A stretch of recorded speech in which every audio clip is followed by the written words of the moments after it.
Hello and welcome to the Unconventional Podcast with Grace Hardy. Today we have Mark Hutchinson on, which is very exciting. So thank you so much for coming. Do you want to give the listeners a little bit of an introduction to yourself? Yeah, sure. So I'm 33 years old.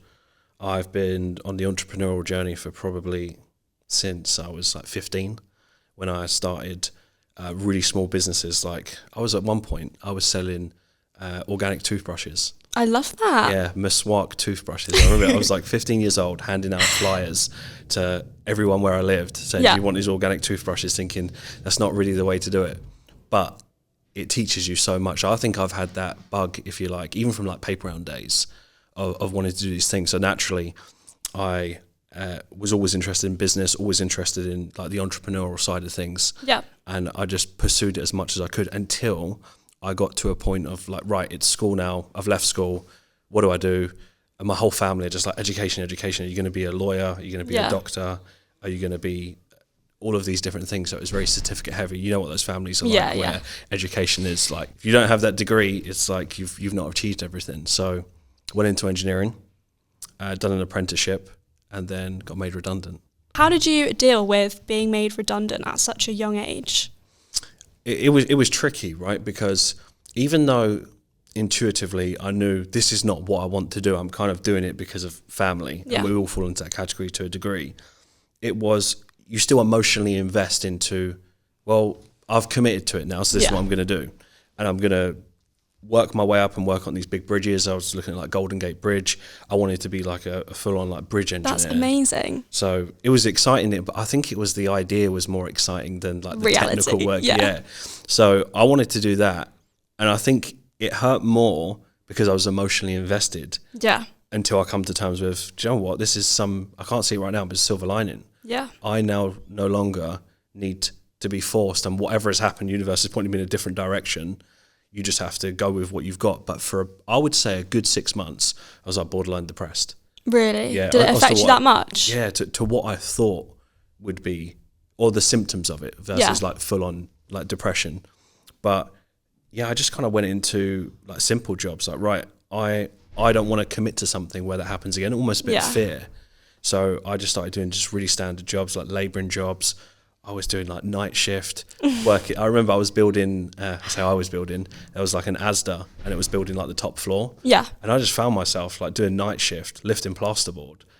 And one day thinking, what are you doing? Like, why am I even here? Like doing night shift, doing these things. And eventually I was like, right, I've got to do something different. The area that I live in is it's not really ambitious. So I need to get myself out there. I need to move. I need to go somewhere, or at least travel to London. Yes. And then that's how that started. I did the same thing. So when I left my job, I'm from Oxford, nice countryside, lots of fields. Lovely. Yeah. But my village is a road.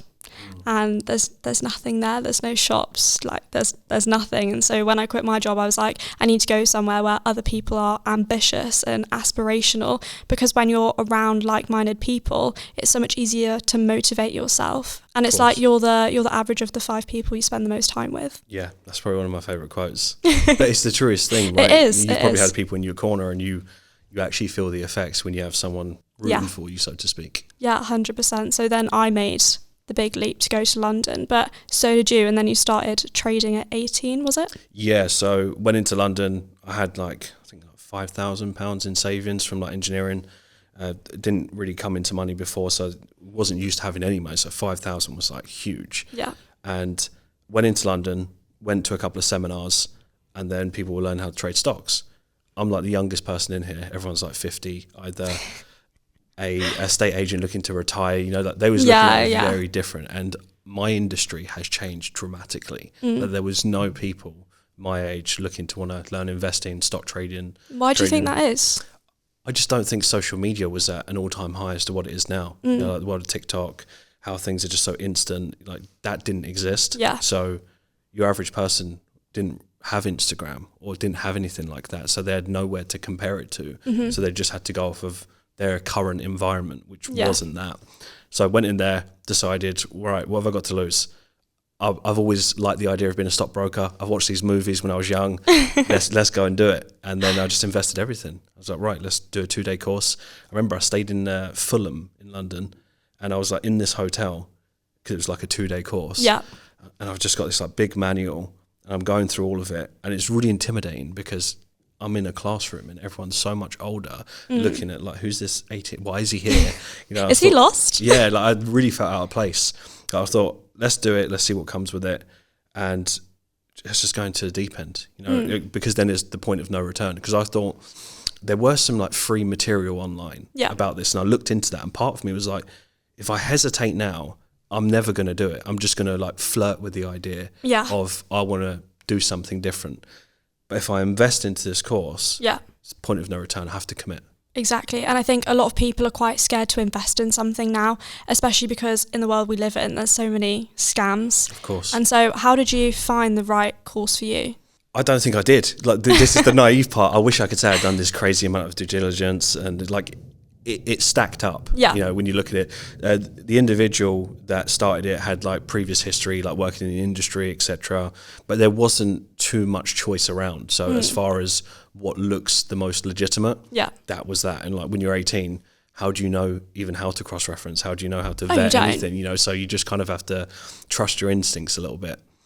So I went for that, and yeah, it was really professional. Even though I use concepts from there, and I've learned lots of things, but it still gave me the base. So even though I don't use everything that I would use now, it still gave me an incredible core, taught me some like really what I thought were just like basic principles, but they're so helpful. Just even like risk management, which most people, when they try and invest, they have got no idea. No. And ratios to stick to, etc. So it was good, really good experience. And so going away from those 2 days, because you can't learn everything in 2 days, how did you go around educating yourself afterwards? Well, I thought I should be making money in 7 days. Like thinking back, I genuinely sat there and thought, right, it's 2 days. So by day 3, I'll have it. And by 7, I'll be a millionaire. Or even just start making money. And I was that naive. And this is what the industry is like. You feel some level of entitlement that where you've got the knowledge, therefore that should now equate to results. So I had to go on that educational route of the more I learn about finance isn't necessarily going to help me make money. The more I learn about myself actually is. But I wasn't doing that as a strategic approach. Yeah. It happened like in hindsight when I realized, oh wow, all of that work that I'd done on myself was actually the catalyst, not how much I know about investing, if that makes sense. How much purposeful self-development did you do, and how did you go around it? Because a lot of people like talk about it nowadays, and it's really important. Everyone needs personal development, of course, to make yourself a better person. But where do you start? It's difficult to start, but I had a little bit of training in just online. Like I had mentors from a distance, I would say. So, you know, Jim Rohn, Zig Ziglar, Brian Tracy, like the old school people that I would look up online, you know, watch YouTube videos. And then there was one thing that struck a chord with me. It was Jim Rohn, and it was perfect. He said something which was, success is not something you pursue, but success is something you attract by the person you become. So I love that. So you have to become an attractive person. You have to build yourself up. Because everybody has knowledge. There's loads of people that are intelligent. They've got high IQ, high EQ. But if you don't prioritize yourself, you're the one at the end of the day has to wake up. You have to do these things. I was like, right. So let me just go from there. And I wrote a book not on this particular topic, but it was more centered around the practicality of achieving your goals. It's called The Side Effect. And I essentially was grabbing journals, writing things down like, right, who do I want to become? What do I want to do? What do I want to have? That's it. And I would just literally map it out and then just write the most smallest micro steps towards it and then just carry on. Sometimes you like fumble your way through it a little bit. I think you do. And sometimes not everything is purposeful. Sometimes events happen and that is your personal development about how you handle those different situations. But writing a book with someone with dyslexia, because I've thought of writing a book, but then I think, oh God, that's going to take years. How did you go about it? That's why I wrote it. Really? Yeah, that's why I wrote it, because I wanted to give in to almost the fear of, right, if I can write a book and I'm dyslexic, it's going to take me a long time. Yeah. But I'm going to figure it out. I'm going to use either Grammarly or whatever tools I've got at my disposal. And it's raw, it's authentic, it's me, you know, so it's my years of trying to figure this out from like old journals where I've written down all of my goals that I want to achieve. And then I would reverse engineer and go, well, there's a formula here. I didn't realize it at the time, but there is a formula as to how I'm accomplishing everything. So let me just put it into the most step by step. And the irony is, as being someone who's dyslexic, following things step by step isn't always easy. So that the hardest part was actually, how do I actually put this into a practical approach that someone can pick up the book and go, yeah, let me have a crack at this. Well, I honestly think that's absolutely amazing, because it is difficult to do stuff practically. For me personally, with my dyslexia, it's very creative and outside of the box thinking and going through something step by step. I mean, I built an IKEA desk for my room the other day, and I managed to put the top on backwards. So now I've got a hole where all the wires should be right next to me. I do exactly the same thing. Because I couldn't do it. Bless you. I don't even start with those things. So but that was the reason why I didn't. When did you know he was dyslexic, out of interest? How old? Primary school. I was very young. Okay, so you figured it out early. My teachers figured it out very early. Do you think that it gave you any level of restriction mentally for a period of time, or did you just... throughout my whole school. So my teachers were like, you can't do this, you're terrible at this because of your dyslexia. And so for me, it gave me very limiting beliefs on what I could and couldn't do. Like, I still have them now, and I'm trying to work on them as part of my self-development, but it's like, oh, I can't do that because of my dyslexia. Whereas it's because I've been told that for so long. Of course. Whereas now I'm trying to be like, yeah, I have dyslexia, but now I'm trying to use it to my advantage. And now, especially being self-employed, there's so many bits of software that I can have on my laptop now that makes my life so much easier. But until I was about 18, it was such a struggle. Do you know what it reminds me of? And I love a quote, as you'll probably tell already, but there's an Einstein quote, and it does link to dyslexia. And for a long time, so I didn't figure it out until I was 18. It was in engineering. Really? Yeah, my line manager, Jane, she said, I think you've got dyslexia. I was like, right, I'm 18. And then she sent me on a course in Tunbridge at the time. And then I went on it, and there was like, yeah, you're 100% dyslexic. So I didn't know. And then after that, it was so interesting because I didn't have any limiting belief because I wasn't told. Yeah. So isn't it interesting how what people will tell you have a direct influence as to how you see yourself, what you think you're worthy of. But after that, it almost made me find excuses as to why I wasn't good at stuff. I was like, right, now I have something to fall back on and go, right, see, that's why I'm not good at that, because I'm dyslexic. I almost used it as like this mask. But then I heard this quote from Einstein, and it was, if you judge a fish by its ability to climb a tree, you spend your whole life thinking that you're stupid. I was like, there it is. I was like, get rid of the label and utilize it to my advantage. You'd probably find you're more creative, right? Yeah. So then you can tap into that more than maybe someone else. So Exactly. what you might find easy is a struggle for someone else. Yeah, and I think that's really important. And I think it's two ways as well. I think in school, having the label, if that's what you want to call it, of dyslexia was quite helpful sometimes, because I find reading, writing, spelling, just can't do it. That's a limiting belief. I struggle with it a lot.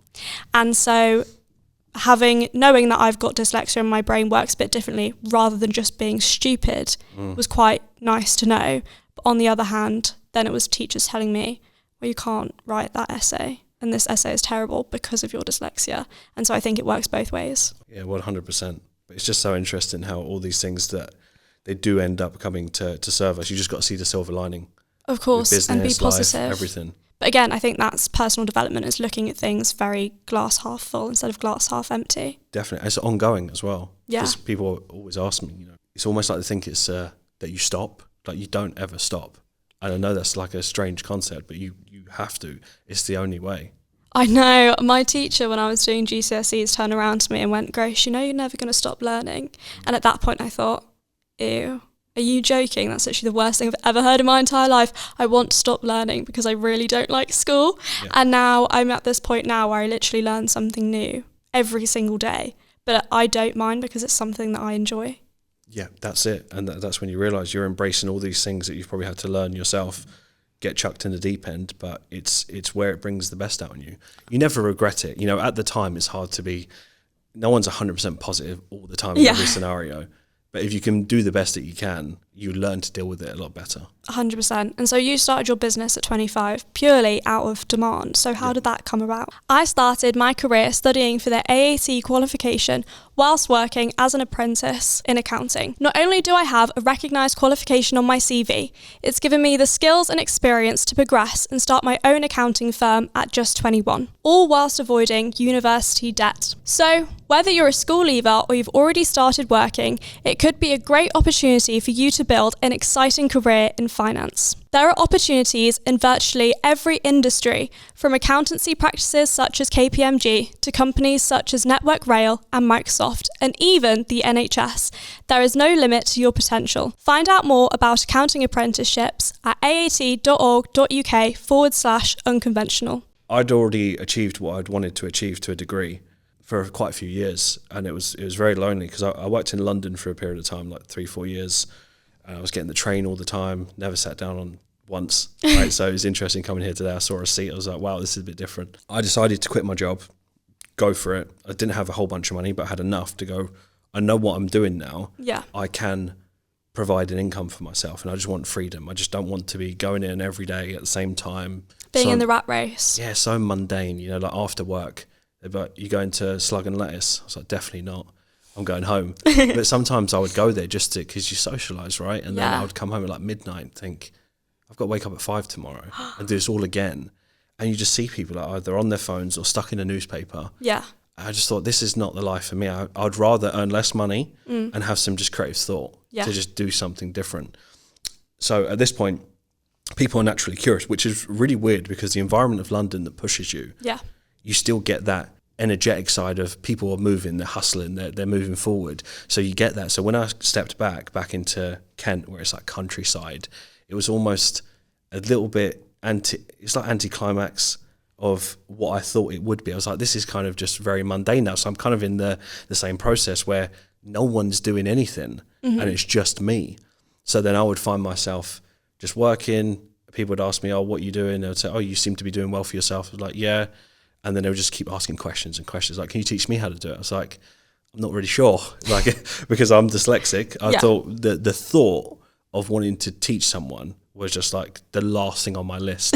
It was the last thing I'd ever wanted to do. But I thought, right, let me give it a go. My brother had an office. It was like one of those 24-hour offices. Oh, love that. I would get the key card and go, right, well, I've got my own space. I'd go there. I'd say, come over, I'll teach you a few things and see how we go from there.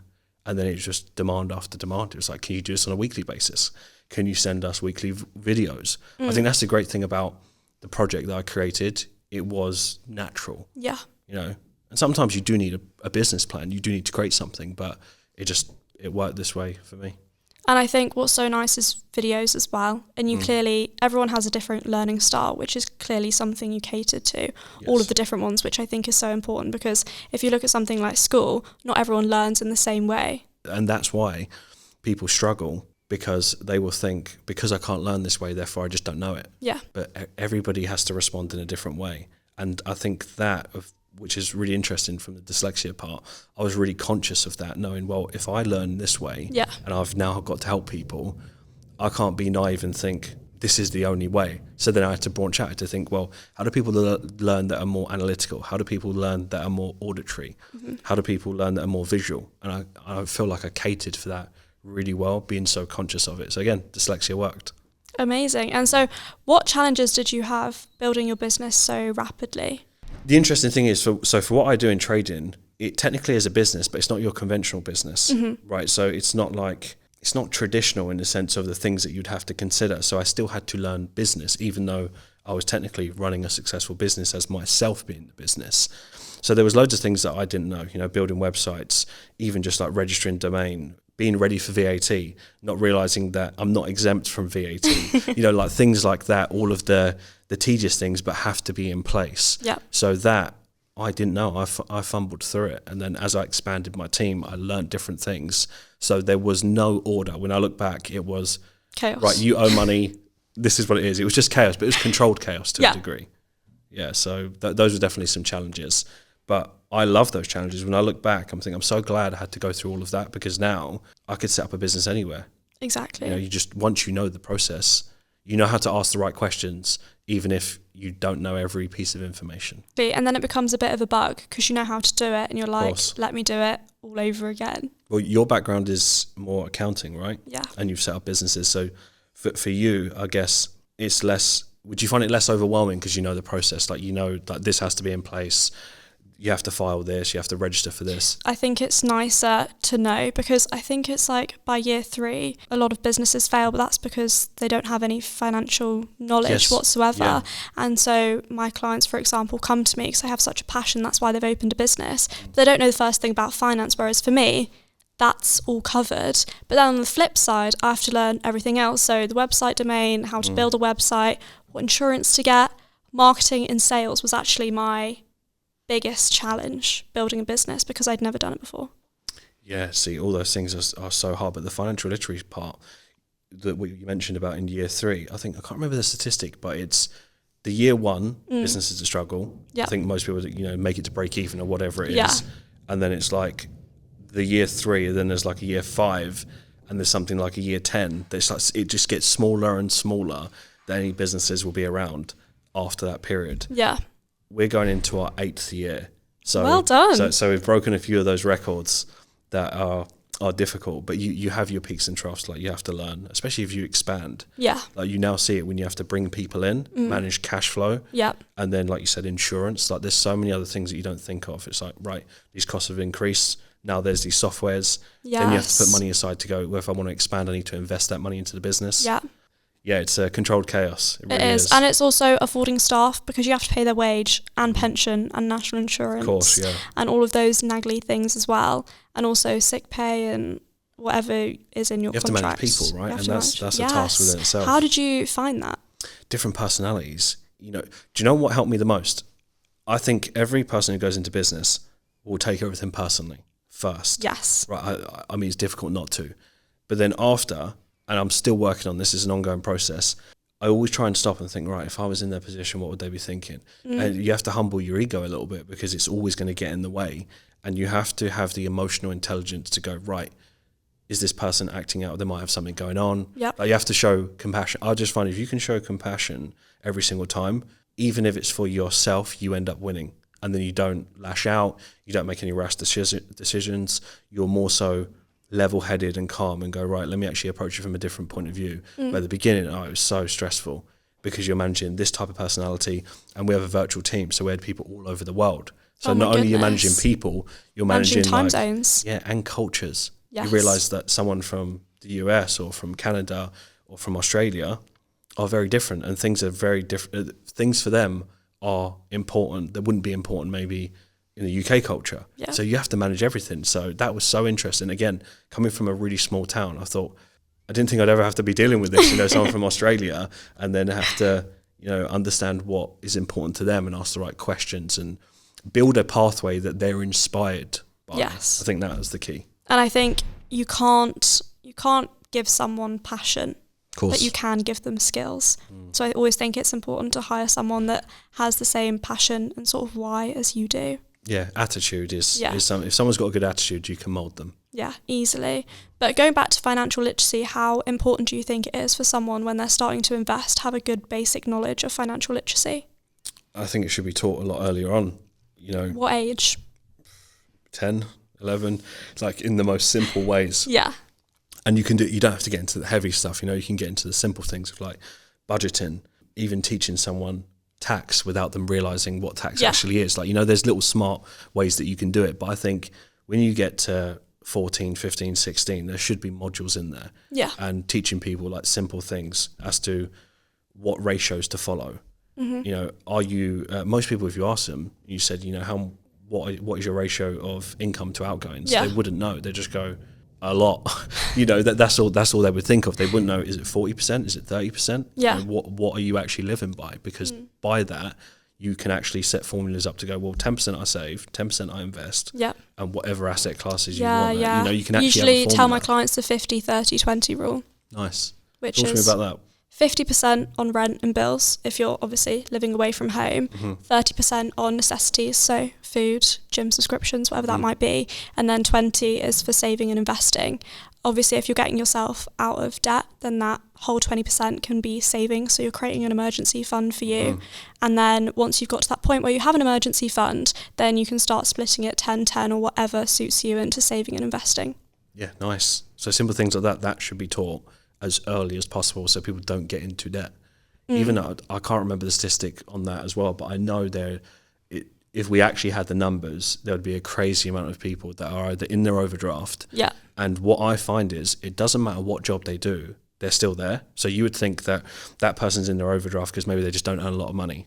It's life inflation as well. So it's very much a mindset thing. So you can be earning 20k and still be spending loads of money. You might get a pay rise to 50, but then because of your mindset, you then have life inflation. You go, because I'm earning more money, I can spend more money. Exactly. And then you end up in that cycle. Yep. And then before you know it, you're in debt. You've not accounted for anything. Yeah. And that's why these things you have to delay them. And that's why I talk about this a lot, which is the delayed gratification. But I think growing up with not too much made it a lot easier because you're comfortable with not having much anyway. Yeah. So as long as you don't let your insecurities get in the way, I've never had this, so therefore now I've got money, let me overcompensate and buy. Yeah. You have to scale it back and go, let me delay that a little bit further. I think that's a superpower within itself, just to be comfortable with like the basics, and then everything else comes on top. And so when you're getting students as well, do you speak to them about their money mindset? Because I think there's a lot of misconceptions in the investing world that it's sort of a get-rich-quick scheme. But what are some of the most common misconceptions you see? The most common misconceptions, I would say, is the fact that people think that their focus should be on chasing something that has the highest yield. Right, so they chase the wrong thing. They're not valuing security. They're valuing profit over security. Yeah. And what they don't actually do is, and I'm going to approach this from a much wider point of view, is they don't work out how much money they need to live the life they want to live. Yeah. So they've got no idea where they're going. Where most people think to live a millionaire lifestyle, therefore you have to have millions in the bank, but it's not the case because you can access different things. Yeah. So my philosophy is work out what that looks like, and just you could price it up. It's pretty simple to work out. If I was to live like this, if I was to go to these restaurants, you could work out if it's going to make me if it's going to cost me £10,000 a month to live that life. How much do I need to be earning? How much tax am I going to pay? Yeah. And you just reverse engineer that, and then that becomes your increment. Where if you're not clear on where you're going, you will just think, I need to invest into this because that's going to make me the most money. And then you're led down the wrong path. Another misconception is diversification.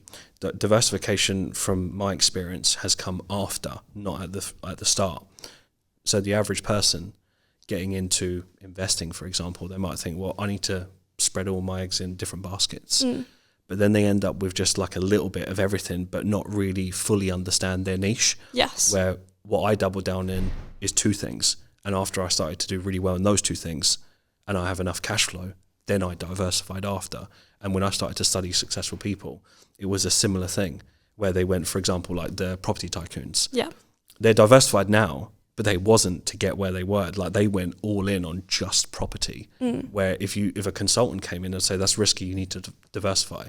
But I think a lot of people do say to diversify because of the risk. They just go, yeah, just do a bit of everything and then one of them will work. Of course. But then maybe it is just picking 2-3 things and making sure those work before you start putting like a tenner into everything. Of course. Imagine you invested into loads of things versus backing yourself. Yeah.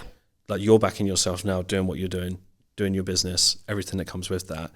That to me is a much, even if you want to call it risk, people from the outside might say it's risky, but I would say it's the safer risk because at least you can count on you. You know what you're willing to put in. I know I'm going to show up every day. Yeah. Commitment, you know what you're willing to do. And that within itself gives you a peace of mind that people working a 9-to-5 job sometimes can't really resonate with or understand. What resources do you give to your students to help them with money mindset and personal growth? So with our students, it's more of an ongoing process because I have regular content, regular webinars every single week, like 3 times a week. So I'm in their ear, probably repeating the same messages every single week, and they might get sick of it at times. But we're regularly in check. So for example, for this quarter, we have something called peak performance. So peak performance quarter is all about us, leveling that up even more, stepping up, being more accountable, doing specific things like morning routines, evening routines, challenging fears that we would feel uncomfortable once a month, do something that you're afraid of, but it's going to contribute towards you becoming a better person. So it's more of things like that versus the money mindset side of things. We have a few formulas. So we've done something called a recession workshop, which is essentially, in a nutshell, work out how much money it costs for you to live your life, which is your self-sufficiency number. So let's say it's 2K a month for someone. Your goal should be to aim towards get that to a golden number, which is just double that. Okay. So if it's 2K, it's 4K. And once you're making 4K, stack a certain amount until you've got 1 year of those savings. Once you've got 1 year buffer, if you want to leave your job and you're actually making that money, well then you've done it in a smart way. Because definitely. Not everything's going to be sunshine and rainbows. You're going to have periods of when it goes down. So if you've got when your car explodes or you pop a tire or something, there you go. There's loads of potholes where I live, so it's happening all the time. Oh, story of my life. So having those things in place, and again, that just goes back to financial literacy. Like someone could say, well, that's common sense, but it's not so common. You'll be surprised how many people would just not really make a plan. So what I always give our students is, this is a game plan, whatever that number is, you work it out. But we also go one step further. As someone who started my own accountancy business, I know how exciting and challenging it can be. If you're looking to follow a similar path, Informe is here to help. A free website powered by AAT, Informe provides free guidance to empower small businesses to make more informed decisions. Informe will help unlock your inspiration and turn your idea into a reality, and navigate the non-stop challenges of running a business from start up to scale up. Find out more at informe.co.uk/unconventional. There are luxuries and there are essentials. Yeah. And going through that, I think, has been the biggest game changer, because some of our students will say, oh, Mark, I can't afford this, or I think this is too expensive, or I'm not sure if I can invest into this software, whatever it is. I'll say, just out of interest, go through your last 90 days of your statements and write down what's essential, what's not. I bet you there's a whole bunch of garbage in there. There's a whole bunch of £400 a month on rubbish that isn't really serving you. Yeah. So you can afford it, and you're already £400 a month richer. Now, it's unrealistic to go get rid of all of it, because no one's a robot that doesn't spend £4 on a coffee or whatever, right? Of course. But you can look at negative behaviours that, oh, hold on a minute, I'm spending £200 a month on alcohol. Is that really serving me? Or £200 a month on coffee, is that serving me? And then you can just reverse engineer there and just make a few little cuts, be a bit more sensible, and suddenly you're a little bit wealthier. And I also say, just go through them anyway, because you find that you have so many unnecessary subscriptions that you just don't need. And also, I mean, I love an Excel spreadsheet just because I'm an accountant, but also keeping track of it every month is also such a good way of doing it, because some months you will overspend because life happens, and that's okay. But it's also just keeping a track of what's going out and also what's coming in. Do you think people find that almost too mundane, which is why they don't do it? I think people think that they have a hold on their expenses when maybe in reality they don't. I mean, I've done that when I was younger. I was like, oh, I don't spend that much money. And then I'd be spending like £500 a month on fuel, just like going around seeing all my friends. Or you create a budget that's unrealistic for yourself, and then you're not sticking to it and you're overspending, and then you go, why am I overspending? And then I'll take a look at a client's budget and go, well, that's because you've put £50 a month to going out, and that's not realistic. You have to enjoy life. And I think sometimes people think that budgeting is too restrictive, but it's only restrictive if you make it restrictive. Exactly. I think it's quite rewarding when you can restrict things to a degree. Like, you can flip that on its head within itself and go, how about it's actually exciting that I can now restrict this, and then you look forward to it more. And this is what I always tell them. If you go out every single week, but you also in the same breath say, I want to be successful, you don't want to be successful because you're not willing to sacrifice anything. I'm not saying never go out, because it's unrealistic to be this robot forever. And one of the misconceptions you mentioned earlier, which I do believe is so important, it took me so many years to learn this, which is only when I reach a certain level of success, then I can allow myself to be happy. Part of that is a good success trait, because it's what keeps you hungry in the first place. Yeah.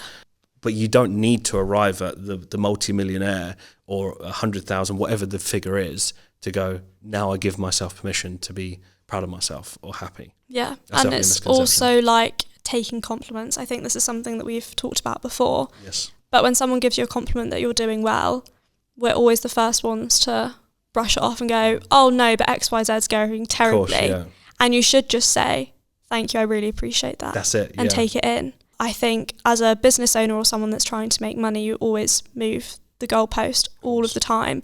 And you go, okay, I've had my first 5K month, for example. And then you go, okay, well, now what about 10K? And you don't take the time to sit back and appreciate how far you've come. Exactly. That's a skill within itself. That's something that should be taught in school. We have conversations a lot, which is when you look at all of the success traits of just people in general, and you think, how much of those are taught in school? You're like, well, about 5% of it?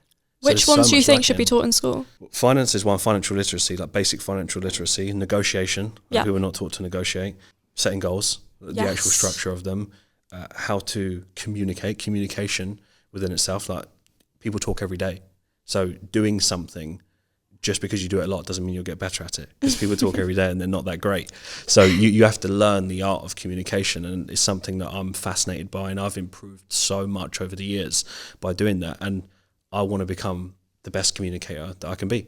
If you could communicate with people better, like at school, they would communicate with their teachers, they would be able to, and I don't always mean like verbal communication, emotional communication, like the self-awareness, like teach younger people the self-awareness to realize, why do they respond to situations the way that they do? And then they at least have some form of control to say, that might, because how I grew up, this always happened because my mum used to do this or my dad used to, give them some form of understanding that this is why I do what I do.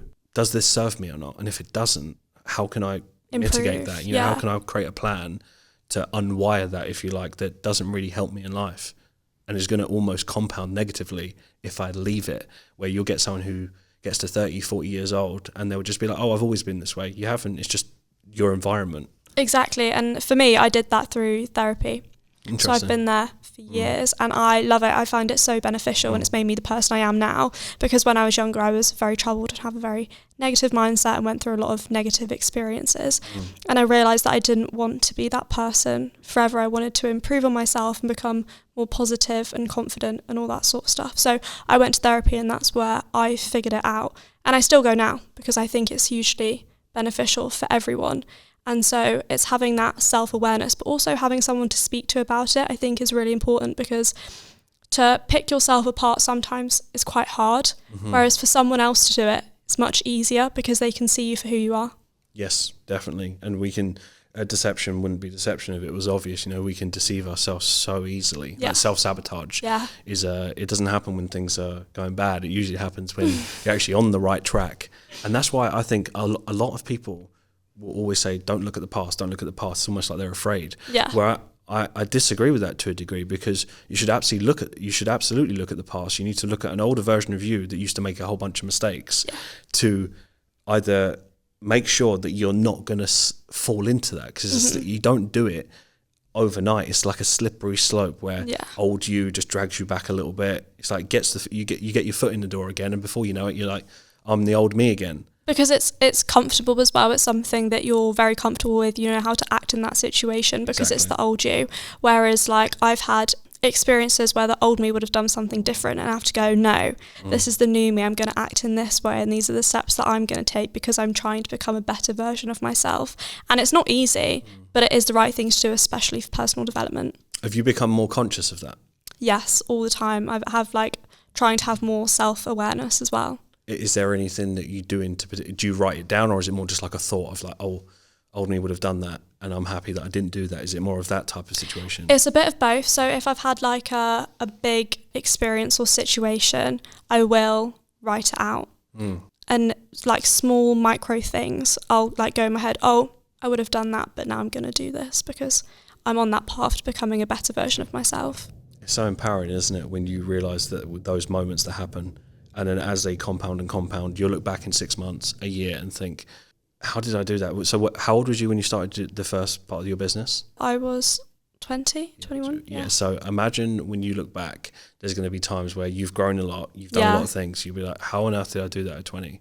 How did I have the courage to do it? Yeah. You don't but when you're there, it's just all you know. You just get on with it. You just have tunnel vision. Like there's things that I've done, like going to Parliament or like speaking for the Department of Education, where I now look back in retrospect and go, how many 21-year-olds get to do that? Not many. That's like incredible. But at the time I was like, oh yeah, I'll be fine. I'll just like wear a nice suit and like straighten my hair and go, and it'll be fine. And you just go, because sometimes if you think about it, it actually gets really scary.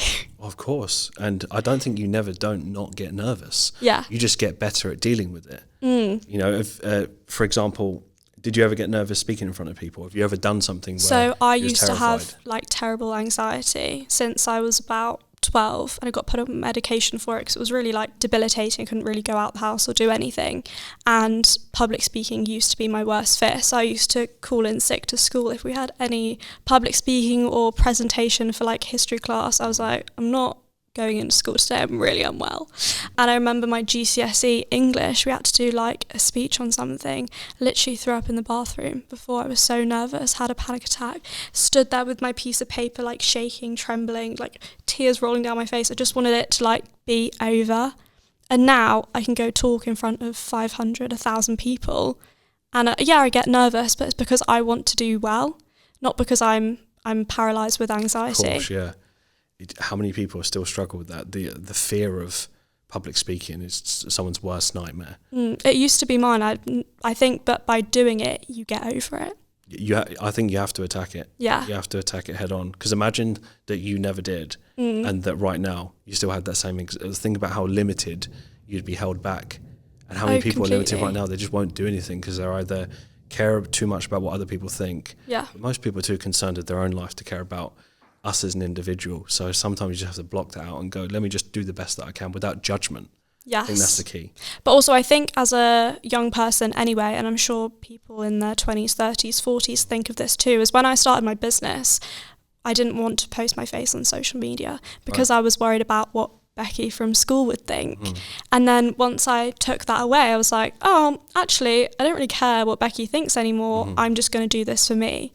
And that's sort of the mindset I've had ever since. But a lot of people are like, oh, I don't want my old colleagues to see it, or my friends, or my family. But a random person is fine. And so it's slowly getting over that by doing it more. Why do you think that is, that people have that fear? Do you think it's because they see that individual has a idea or an image of who they are, and they don't want to step out of something that is not consistent with that, and then they fear the comments that will come with it? I also think that at school we're taught all to be the exact same person, and if we're different than anyone else, then that's not a good thing. And I think we're taught that in the corporate world as well. You're very much like, you get to work at this time and you leave at this time and you do this work, and if you think outside of the box, we're not really going to take it into account.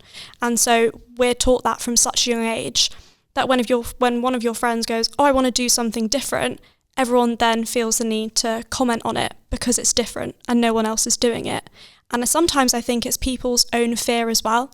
So when I started my business, I did have a lot of people that were very negative, going, well, that's the worst thing you ever could have done in your entire life. Why are you doing that? Really? But I think that's because of their fear. They would never do it and they're scared to do it. So they're projecting that onto someone else. So when you slip up or you have a downfall, they're the first people to say, well, that was a terrible idea, I told you so. But then when you become successful, they go, oh, well, actually, if she's doing it, then that means that I'm doing it, but I'm stuck at a job that I hate and I don't have the confidence to leave. Of course. People fear what they don't understand as well. So I think the quicker that you realise that, and then you just find people that are supporters of your work, that are going to lift you up, but genuinely going to lift you up, not the basic comments of like, yeah, I'm so happy for you. You know, they're not, like it has to be a with genuine, side eye, I'm so happy course, for you. Where you need those people that, I think when you're around people that are winning in life, it's not always people that are successful, because, I mean, what does success mean? I've met a lot of people that make money and they're in the top 1% in terms of earnings, but still very bitter. Yeah. So I wouldn't surround myself with them, because they want you to do well, but not better than them. Yeah. And I don't want to be around those people. I want someone around me that is going to tell me what I need to hear, not what I want to hear. Yeah. And then can improve. And if I do well, they're authentically happy. Yes. Because they're happy in themselves as well, because they do well. It's like Chris. Chris is that person, exactly. Yeah, he's a gem. And that's why I love working with him, because he's so realistic and tells me what I need to hear, but also is my biggest cheerleader when anything goes well. That's what we need. We need much more of that. We need more cheerleaders, basically. Yeah. And so what is a piece of advice that you wish you could give to your younger self? Not to care too much about what other people think. I think that's probably the biggest one. If I reverse engineer how many decisions I've made, the amount of times that other people's perceptions of that have come into play is probably quite a lot. Yeah. So just to block out that, I would think so much wasted energy of caring about, well, what's this person going to think? What's my family going to think? And then when you realise it, without getting too deep, but 3 generations to come, no one will remember it. Yeah. Do you know the biggest thing to me? I remember seeing this. So Michael Jackson, when he passed away, there was, the funeral, everything, it was all online, it was everywhere. 5 days later, everyone forgot. So I was like one of the biggest icons in the world, and everyone's now just moved on. Made me realise, why am I worried about, what this person thinks or what they think? A lot of people's decisions are made and they don't even know it. They're conscious to it, where they really know, I'm not going to do this because I know my dad's going to judge me or whoever. Yeah. Versus the ones where they do it unconsciously, which I think is worse, because they don't realise why they are making their decisions. So they go, no, I would do it, but I'm not too sure. I don't think I'm that type of person. Then they brush it off, and before you know it, 10 years down the line, they're doing a corporate job they hate. Yeah. So advice to my younger self, just go for it. But it's kind of what I did anyway, but just stop wasting too much time thinking about what people are going to think about what I'm doing. Yeah, amazing. Well, thank you so much for your time. I really appreciate it. You're very welcome. Thank you for having me on.